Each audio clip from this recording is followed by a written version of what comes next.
அன்பு உறவுகளுக்கு வணக்கம். நாளைய தினம் குடியரசு தினம். அதையொட்டி ஒரு சின்ன கதையோட உங்களை சந்திக்கலான்னு வந்திருக்கேன். ஒரு லெக்சர் ஹால், ஒரு வகுப்பறை. லெக்சரர் உள்ள வரார்.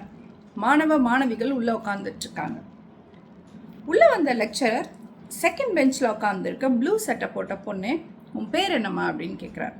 அந்த பொண்ணும் தன்னோட பேரை சொல்கிறாங்க. இவர் உடனே சொல்கிறார், இம்மீடியட்டாக இந்த வகுப்பறையிலேருந்து வெளில போங்க, உங்களை பார்க்க எனக்கு விருப்பம் இல்லை அப்படின்னு சொல்கிறார். எல்லாருக்கும் ஒரே ஷாக். அந்த பொண்ணு உட்பட அந்த வகுப்பறையில் இருந்த எல்லாருக்கும் பெரிய ஷாக். என்ன இப்படி சொல்கிறார், நான் எதுவுமே பண்ணலையே.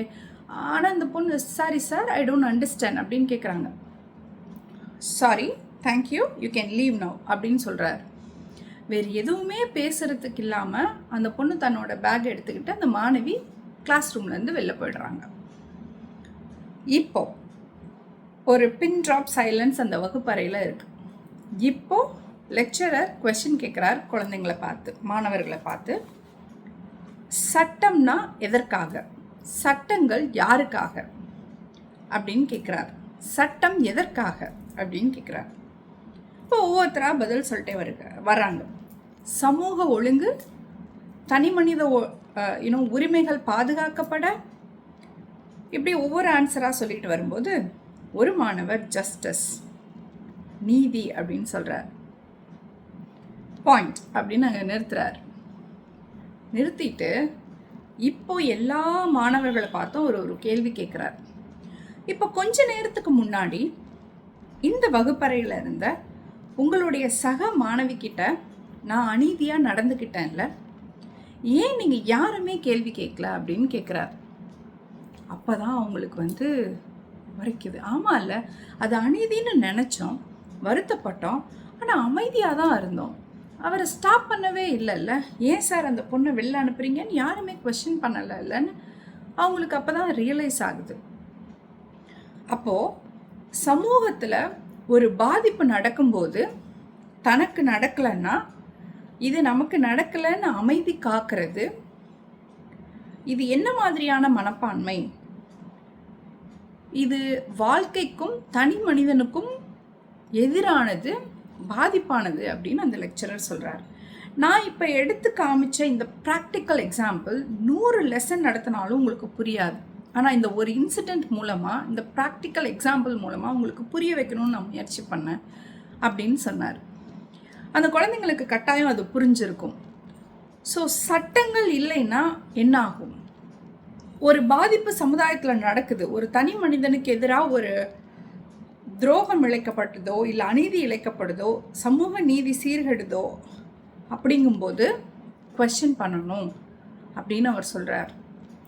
நமக்கு நடக்கலை அப்படின்னு நாம் நினச்சோன்னா அந்த அநீதி நாளைக்கோ நாளை மறுநாளோ கட்டாயம் நமக்கு நடக்கும் அப்படிங்கிறது அவர் தெளிவாக அந்த குழந்தைங்களுக்கு எக்ஸ்பிளைன் பண்ணுறார். அப்பேற்பட்ட சட்டங்களை உள்ளடக்கிய இந்திய அரசியலமைப்பு சாசனம் உருவாக்கப்பட்ட தினம்தான் இந்திய குடியரசு தினம், 26 ஜனவரி 1950. From 1950 we are celebrating this.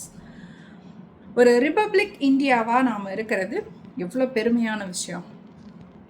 எல்லோருக்கும் சமநீதி அப்படிங்கிறது. இந்த லெசன் மூலமாக நம்ம என்ன கற்றுக்கிறோன்னா, தர்மத்தின் வழியிலையும் சரி, ஆஸ் பர் லாலையும் சரி. மகாபாரதத்தில் ஒரு இன்சிடெண்ட் எனக்கு ஞாபகம் வருது இந்த கதையை கேட்கும்போது. என்னென்னா, பாஞ்சாலிக்கு எதிராக துரோகம் இழைக்கப்பட்டுச்சு, அநீதி இழைக்கப்பட்டுச்சு. அத்தனை ஆண் மக்களும் சில பெண்மணிகளும் அந்த அரசவையில் வீற்றிருந்தார்கள். பீஷ்மர் உட்பட யாருமே அந்த பெண்ணுக்கு துணையாக நிற்கலை. ஆனால் அந்த பீஷ்மருக்கு போரின் இறுதியில், மகாபாரத போரின் இறுதியில் அம்புப்படுக்கை தான் காத்திருந்தது மக்களே.